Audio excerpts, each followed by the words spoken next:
Comme je vis forcément à la place où je suis, en contact fréquent avec les gens du monde, je relâche parfois la règle imposée à ma langue.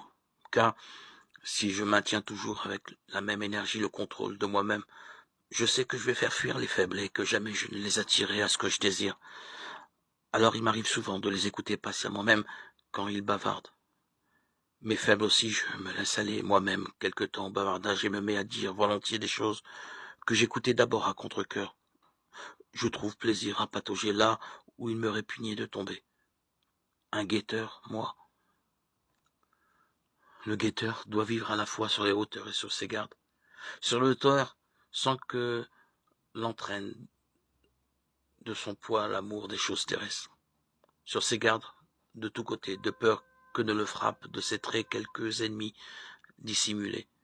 Mais il ne suffit pas au guetteur de vivre un haut idéal.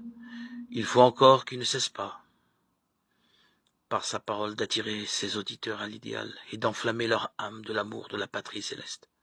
Cela, il le fait bien quand sa parole brûle du feu de sa vie. Une lampe qui ne brûle pas elle-même ne saurait enflammer un objet sous lequel on la place.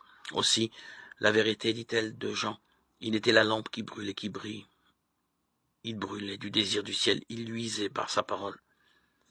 Pour assurer la vérité de la prédication, il faut donc l'élévation constante de la vie.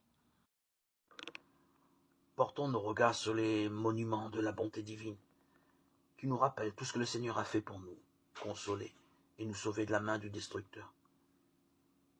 Gardons le souvenir précis de toutes les compassions de Dieu à notre égard, des larmes qu'il a essuyées, des douceurs qu'il a adoucies, des angoisses qu'il a fait disparaître, des sujets de crainte qui, sur son ordre, se sont évanouis, des besoins auxquels il a pourvus et des bénédictions qu'il a répandues sur nos têtes. Nous nous préparerons ainsi à surmonter les épreuves que nous aurons encore à affronter pendant le reste de notre pèlerinage sur terre.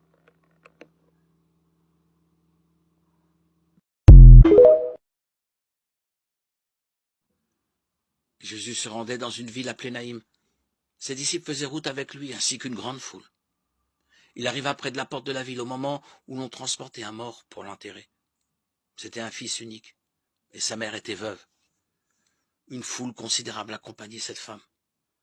En la voyant, le Seigneur fut saisi de pitié pour elle, et lui dit, « Ne pleure pas. » Il s'avança et toucha la civière.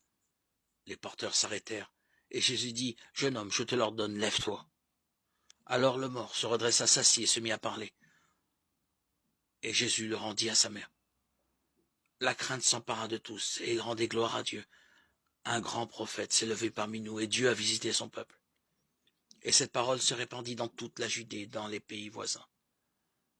Luc 7, 11-17. Comme une bonne part de la correspondance de Paul, la lettre aux Colossiens réagit à une situation de crise.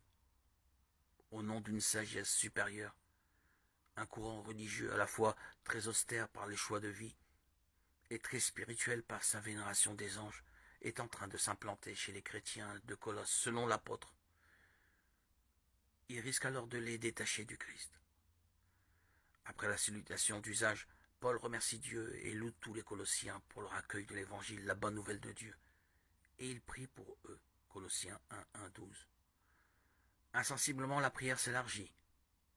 Colossiens 1:13-25. Elle prend la forme d'une louange au Christ qui, par sa croix, délivre de tout mal et règne sur toute la création. Puis la prière fait place à des convictions. La croix a réconcilié les Colossiens avec Dieu et la mission de Paul est de servir le message du salut. Nous voici au cœur de l'argumentation. Colossiens 2:6, 4:6. Pourquoi chercher et suivre des doctrines dites de salut puisque les chrétiens sont déjà comblés par le Christ depuis leur baptême?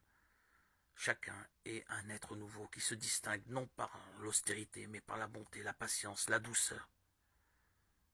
La lettre se conclut par de nouvelles brèves. Colossiens 4:7-18. La première lettre à Timothée est adressée non pas à une église locale, Thessalonique, Philippe, Corinthe, mais à un responsable d'église. Ici, Timothée, connu pour être un proche collaborateur de Paul. Après la salutation d'usage 1:1:2, Une première partie regroupe divers points d'attention, mais aussi de prière, de reconnaissance portant sur la vie de la communauté et le rôle de ses responsables. 1-3-3-16. La seconde partie donne des conseils à Timothée pour qu'il soit en tout un bon serviteur de Jésus-Christ. 4-1-6.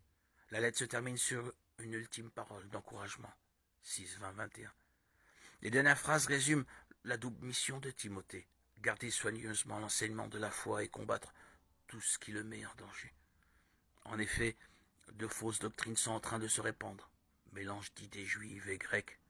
Elles soutiennent que le monde matériel est mauvais et qu'on ne peut atteindre le salut que par une pseudo-science réservée aux initiés. De plus, elles recommandent des pratiques d'ascèse contestables, ainsi que le rejet du mariage. Il est de la responsabilité de Timothée d'endiguer les excès et de rappeler la vérité de la foi en Jésus-Christ.